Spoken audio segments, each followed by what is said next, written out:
Swipe Play, where this week I am incredibly excited. Why? Because Dark Souls 3 is here. That's right!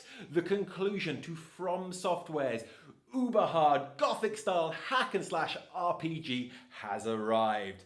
And I have been so excited that I have spent the majority of last week playing a load of Dark Souls-like games to get me in the mood. So here are my 3 favourite.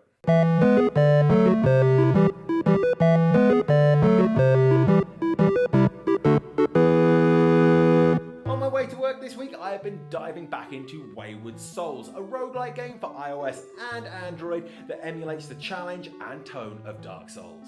This 16-bit style top-down action RPG lets you pick one of a handful of characters before each run. These range from cultists to warriors, and all have unique skills to suit their class.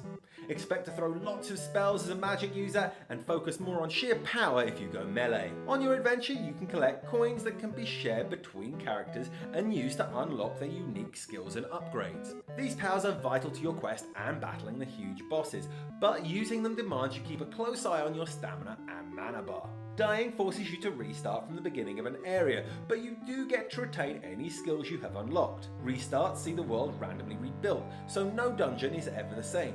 This keeps the action fresh and theoretically endless. It is perhaps the greatest departure from the Souls formula though. The result is that you cannot learn levels, creating a very different feel to your progress. Wayward Souls' greatest success is how it uses the touchscreen. An elegant range of taps and swipes allows you to unleash all of your powers in a way that feels far deeper than your average mobile action game. Dragon's Dogma Dark Arisen is Capcom's foray into the stoic medieval action genre, and while it might have a faster pace than Dark Souls, there are plenty of similarities between the two. Dragon's Dogma's huge fiction has you moving through a complete world. Filled with forests, cities, countrysides, mountains, caves and sewers, it provides completeness that will instantly be familiar to Souls fans who know the joy of unlocking a door and finding that it's a shortcut home. While the world may capture some of the feeling, it is the combat that proves the real draw. This comes from Dragon's Dogma's focus on animation, a system that adds a Dark Souls-like layer of planning to every move.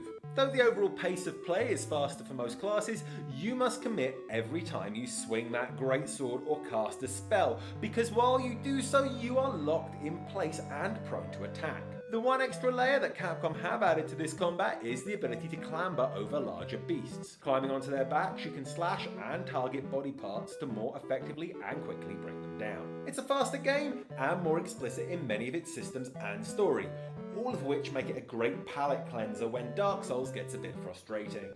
The final pick isn't actually out on PC yet, but when it is, I promise that it will scratch exactly the same Dark Souls itch. Currently available on PlayStation 4, Sultan Sanctuary unashamedly mixes the Dark Souls formula with side-scrolling 2D platform action. While this doesn't sound like a natural fit, Sultan Sanctuary does a fantastic job matching the same feel to the action. The controls are near identical, right down to the HUD and the ability to switch between items with the D-pad.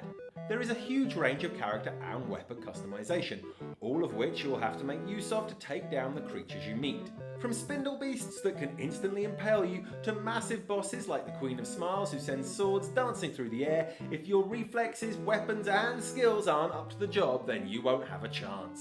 Scar Studios' signature scratchy charcoal style does a wonderful job evoking this ambiguity, and the story plays with it brilliantly, particularly as the NPCs slowly become less certain of their previous lives as the story progresses. It isn't perfect, if only because the 2D perspective makes it hard to orientate yourself, but Sultan Sanctuary is a must for Souls fans. Yes, there are lots of other games that borrow from Dark Souls, such as Hyper Light Drifter or the somewhat on-the-nose Lords of the Fallen, but this is already eating into my Dark Souls 3 time, so I'm going to make tracks. Until next week, remember to like, share and subscribe, and I will see you next time.